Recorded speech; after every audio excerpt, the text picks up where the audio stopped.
My name is Christina Clamp. I'm on the faculty at Southern New Hampshire University in Manchester, New Hampshire, where I'm a professor. Of what? Of community economic development. I'm a co-op specialist on staff. And you spent some time in Mondragon. Yes, the first time I was there was 1982. I was there as a doctoral student for 3 months, and I collected data on about 1/4 of the cooperatives, 50 managers within the co-op system. It was a sample that was divided by size of firms, so small, medium, and large firms at the time, and I interviewed all the founders. And this was a subject for your dissertation? Correct. I then was back briefly in 1990, and then again in 1998 when I re-interviewed people who were still in the cooperatives working in management. It was a good way to get access and to get a feel for what the experience of working in the cooperatives was like. I also lived in the community for 3 months and was able to meet young people who were rank and file workers at the time. I've been back several times since 2000. And so you were doing a longitudinal study of how the changes were happening over time? To look at, well, what I was trying to understand was the career path of the managers in the cooperatives.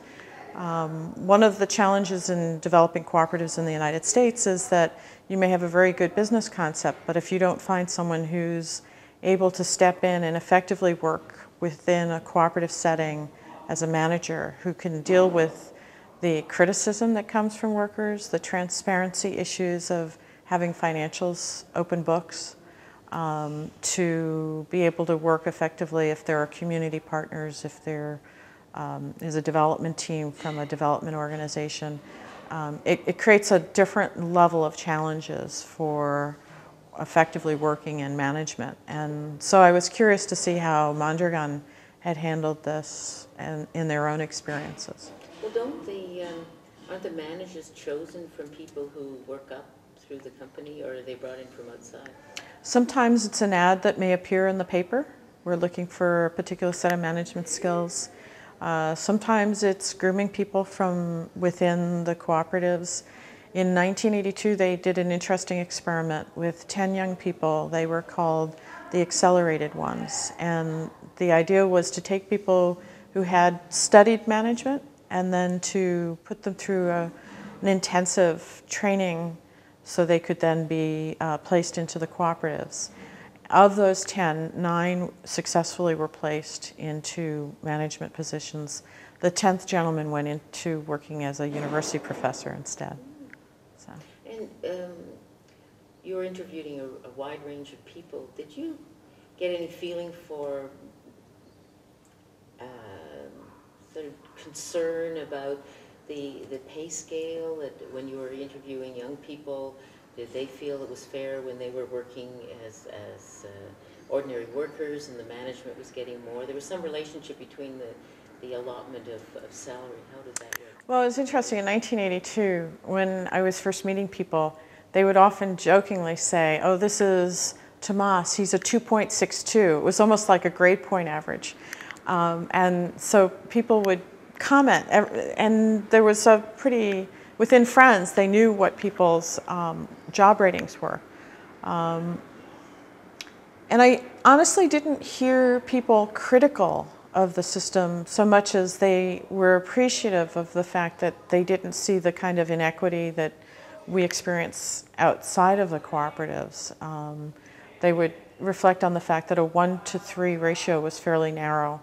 And to the extent there was a critique of it, the critique came surprisingly from some of the more ideologically articulate people saying that it was not right that they had to bring in people on contract to manage co-ops at a pay rate that was higher than the founders were being paid. So the concern was that even though you're in a cooperative setting, the securing of management skills is still affected by extrinsic factors of an outside market that will attract people away from the cooperatives. I had a friend say at one point, I can make a lot more money outside the cooperatives. And at one point he left to go work with another man who he was friends with. And he said he thought it would be fine because the gentleman was a friend, and in the end he went back to the cooperatives and he took a 50% cut in pay in order to go back to the cooperatives, because he said money's not everything.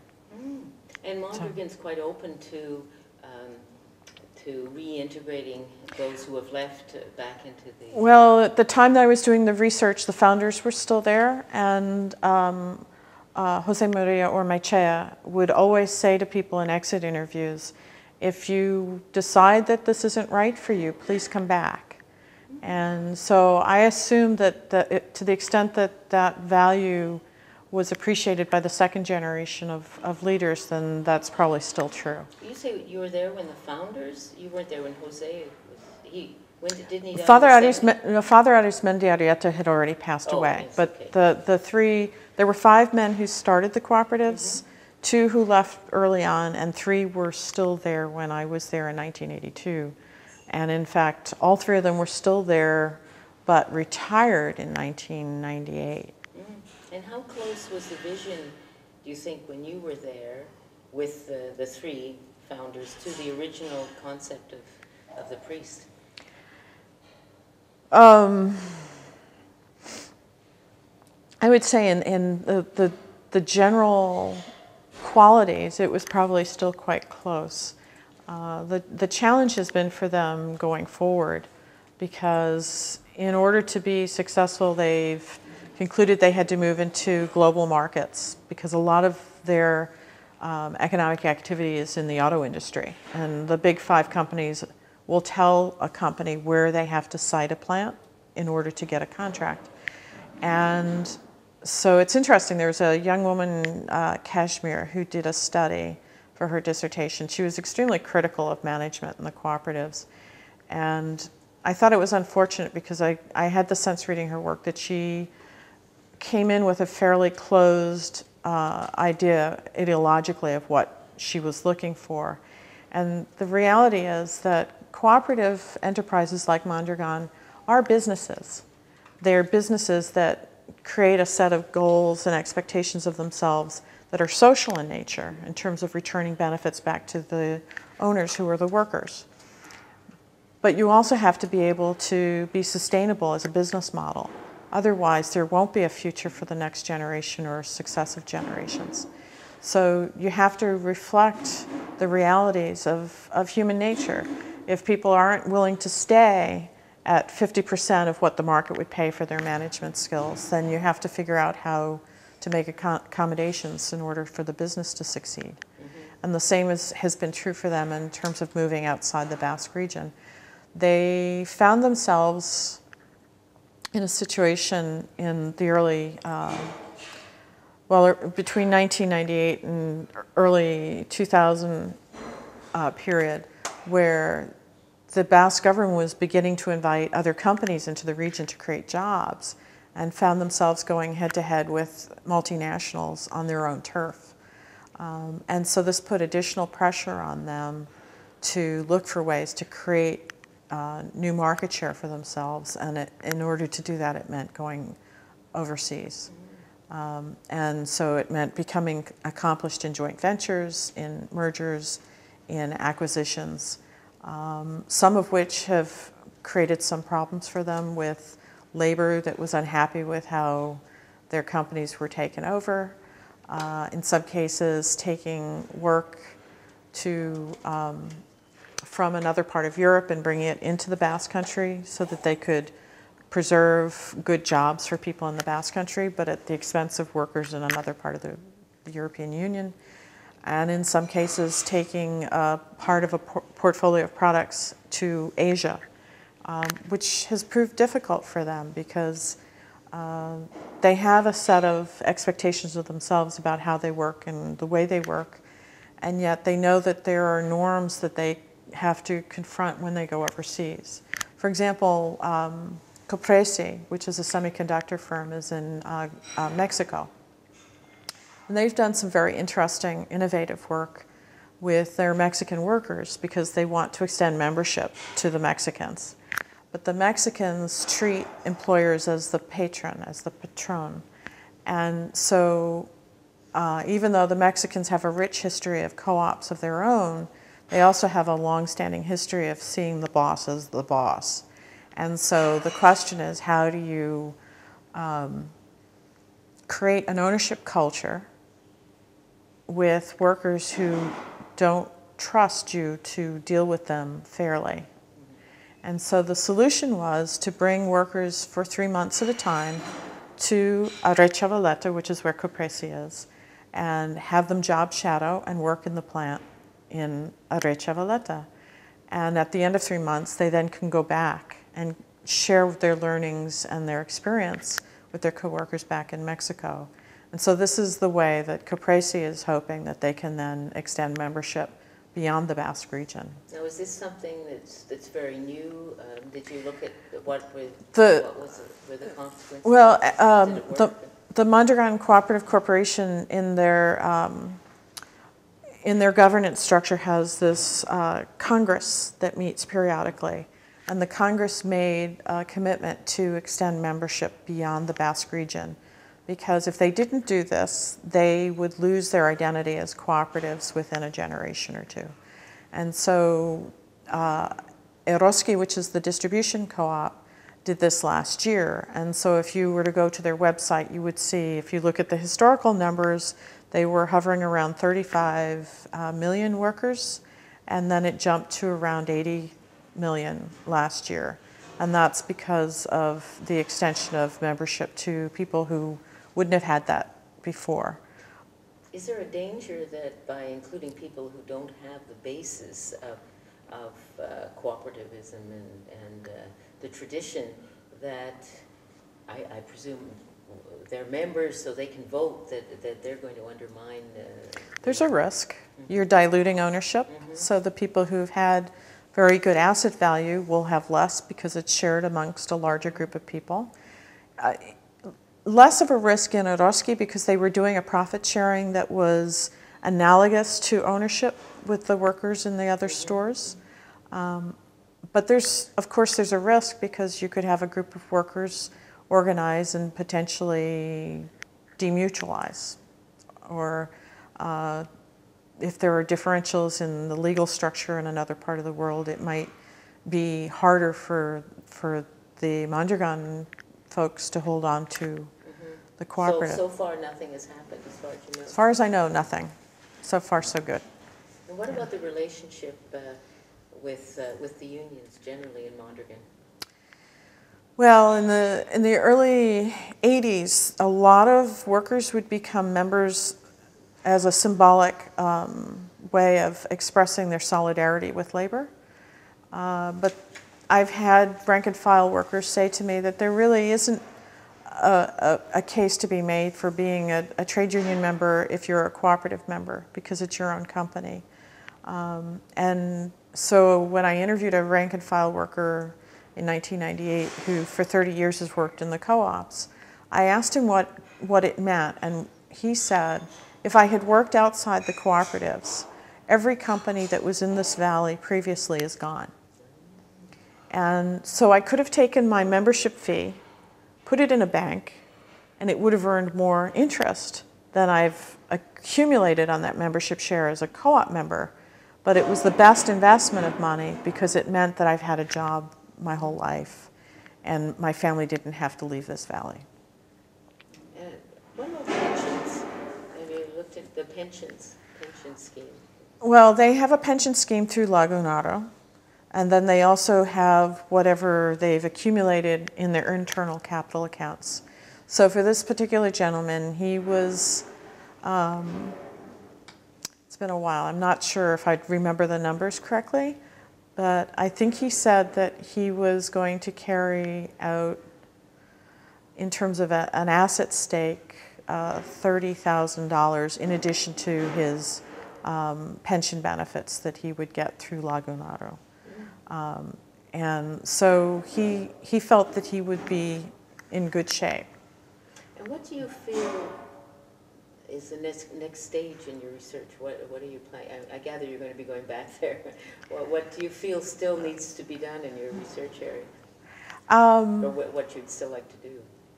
Well, if I had time, I would probably love to go back and see how the extension of membership to non-Basques will change who they are, because I think it would be a fascinating opportunity to see whether you can take a group that really grew out of the Basque nationalist movement and to move it from being clearly focused on nationalism to one that's about extending ownership and membership in a cooperative business to people.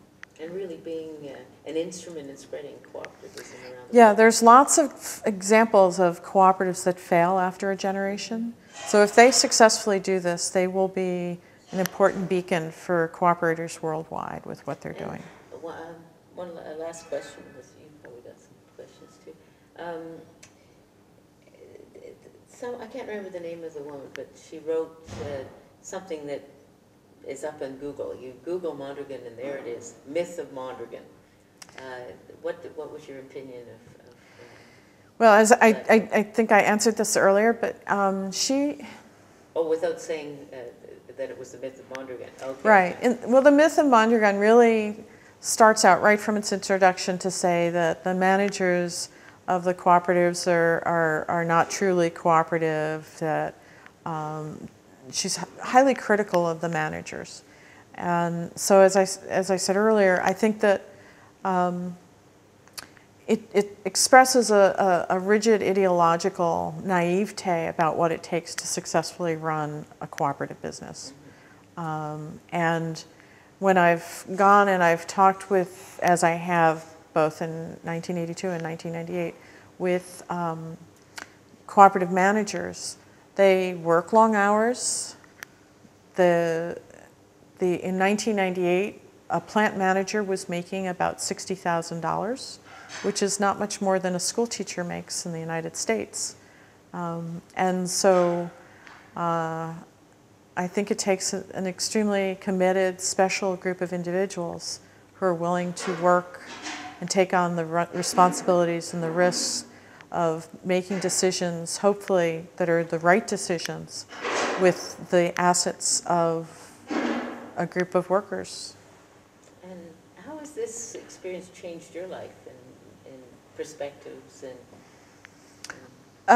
well, I started looking at worker cooperatives back in the 1970s. We had lost, with the plant closings of the deindustrialization in the United States, over 30,000 jobs, particularly in machine tools in the Northeast, and in my state in particular, Massachusetts.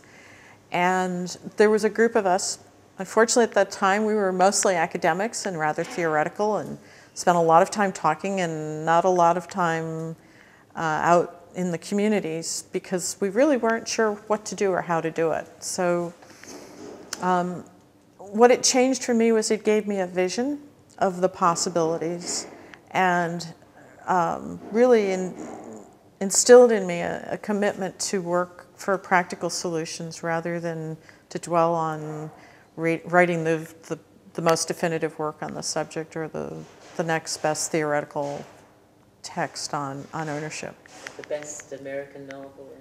So Yeah. it was sort of praxis, linking. Yes, praxis is the key. Yeah. Well, thank you very much. You're Do we welcome. have permission to Actually, I use just it? have Oh, a you couple want? questions. Yes. Oh, sure. Yeah. Just, why do you think it was the Basque region that was fertile ground Um, for the co-op? the Basque region was subjected to very harsh retribution from the Franco government after the Civil War. Iñaki Aguirre, who was the first Lehendakari of the Basque people, had decided to flee after having opposed the Franquistas. And Franco was very angry at the Basque. Aguirre was a businessman, and he, along with the business community, had opposed Franco. So Franco was highly suspicious of the remaining Basque business community. And so Father Arismendi Arrieta recognized that as a cooperative, they might have an easier time because it would be church-based rather than coming out of the traditional business community. But Franco worked to really leave the region in disrepair. Roads were in very rough shape. Trains were slow. The tracks weren't maintained well. So he did a lot to make it a very discouraging place for people to do business. When they started the cooperatives, you could have started with the first product they made were propane gas burners.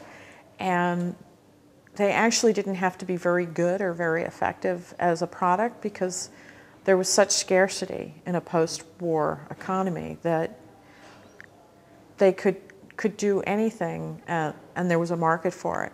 But essentially, I think Jesus Larrañaga, who was one of the founders, captured it well. He said, we were desperate to create opportunity for ourselves. Most of the men were in prison. Most of the young people lacked role models. And we knew that we had to do something for ourselves. And he said what that meant was they worked 6 days a week. They worked long hours. And gradually built up the cooperatives. Father Arismendi would say, I've been thinking, I think we should develop a bank. And the founders would roll their eyes and they'd say, and how will we do that? We're not bankers. And he'd say, we'll figure it out. And they would. And so when you say why the Basques, I think, you know, if you look at the history of co-op development around the globe, people who are in need will find a way to come together and try to address their needs if they have the ability to trust each other and to work off those relationships to make something happen together. Moses Cody, Father Moses Cody, who started the Antigonish movement in Nova Scotia, said that we have to be masters of our own destiny because indeed it's only by being masters of our destiny that anything will ever change. And I think that was true for the Basques as well.